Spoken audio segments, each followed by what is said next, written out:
Hola, ¿cómo estás? Buen día. Soy el profesor Dani Rojas del curso de Desarrollo Personal. El día de hoy hablaremos sobre uno de los poderes del Estado peruano. Ya habíamos hablado sobre el poder ejecutivo, bien, el poder legislativo, ¿ok? Son estos dos poderes que hemos explicado detalladamente.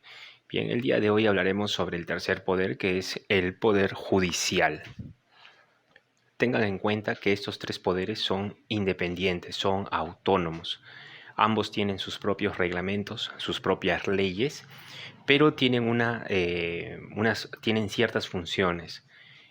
La función principal de estos tres poderes es el de equilibrio de poder, ¿ok? No puede haber un poder superior a otro. En la historia de nuestra república, eh, estos poderes, mientras se iba afianzando, cometieron ciertos errores, porque en ciertos gobiernos, por ejemplo, habían poderes como por ejemplo el legislativo que se hacía más fuerte, mientras que el ejecutivo simplemente accedía a todas las indicaciones que el legislativo les daba. Bien, o a veces al contrario, pasaba que el ejecutivo se hacía fuerte y el legislativo débil. Para que no exista estas variables o estos desequilibrios, la Constitución empezó a corregir ciertos detalles y errores para encontrar el equilibrio de poder, para recordar que el poder ejecutivo está representado por el presidente de la República. El poder legislativo está representado por el presidente del Congreso y el poder judicial está representado por el presidente de la Corte Suprema de Justicia. ¿Y cuál es la función del poder judicial? Bien, es la de administrar justicia a través de las diferentes instancias. ¿A qué llamamos instancias? Podemos decirle instituciones. Por ejemplo, el Poder Judicial está compuesto por salas supremas, por salas superiores y por juzgados. Estas instancias están organizadas jerárquicamente. ¿Qué significa jerárquico? Significa que hay unas instancias que son superiores a las demás. ¿Y para qué se jerarquiza? Para poder tener una mejor administración de la justicia al nombre de la nación. El Poder Judicial está organizado en órganos jurisdiccionales y órganos de gobierno. Cuando habla de jurisdiccionales, significa que son los que administran justicia. O sea, ahí están los jueces, ahí están los fiscales, los vocales, etcétera. Y los órganos de gobierno, acá se encuentra cómo se definen las políticas de administración de esta institución. Entonces, los órganos jurisdiccionales administran justicia y los órganos de gobierno se definen políticas administrativas. ¿De quién? Del Poder Judicial.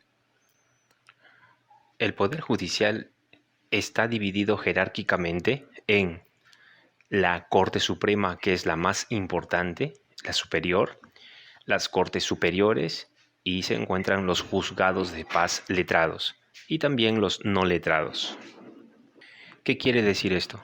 Que si un conflicto judicial no se resuelve en los juzgados de paz letrados, el demandante puede apelar al juez y su caso pasará a las Cortes Superiores.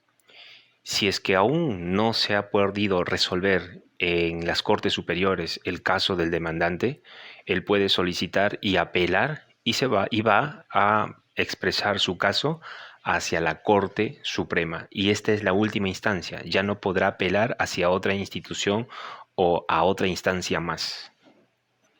La Corte Suprema es la máxima instancia jurisdiccional y de gobierno a nivel nacional. Eso significa en todo el Perú.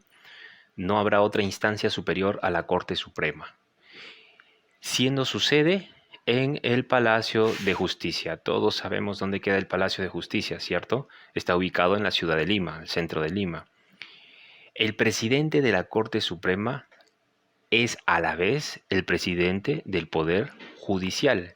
¿Quién es el presidente del Poder Judicial este año 2020? Es el magistrado Luis Lécaros Cornejo. ¿Cómo se le llama a los integrantes de la Corte Suprema? Se les llama magistrados, magistrado supremo. ¿Cuántos magistrados componen la Corte Suprema? 5 magistrados. ¿Y cuál es el requisito para ser magistrado de la Corte Suprema?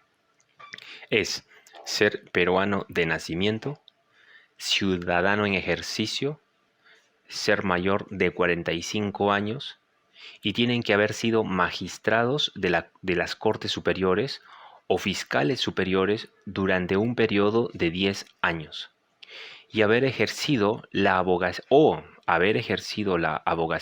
o la cátedra universitaria por más de 15 años. Solo cumpliendo estos requisitos podrá participar en el nombramiento de la magistratura. Esta instancia es muy importante porque ellos nombrarán a todos los jueces y fiscales de nuestra nación. La segunda instancia son las Cortes Superiores. Ellas administran justicia en segunda o en primera instancia. La Corte Superior se organiza en salas con 3 vocales. Asimismo, a cada Corte Superior se le adscribe, se le adjunta o se le da como responsabilidad un número variable de juzgados especializados, en donde administra justicia solo un juez. Estos actúan como primera instancia. Los casos que atienden las Cortes Superiores son diversos, como por ejemplo contiendas civiles, penales, de familia, de trabajo, agrario y de tránsito y seguridad vial. En todo el Perú existen 35 Cortes Superiores de Justicia. Por ejemplo, la Corte de Justicia de Amazonas, la Corte Superior de Justicia de Ancash y así sucesivamente hasta nombrar a las 35 Cortes Superiores. Y por último, tenemos los juzgados de paz letrados y no letrados. Ellos son competentes en resolver los casos en primera instancia y algunos casos y en otros por materia asignada por la ley. Los juzgados de paz, letrados o no letrados, son órganos de conciliación entre las partes en los lugares más remotos del país. Muy bien, alumnos, conmigo será hasta la siguiente transmisión. Saludos.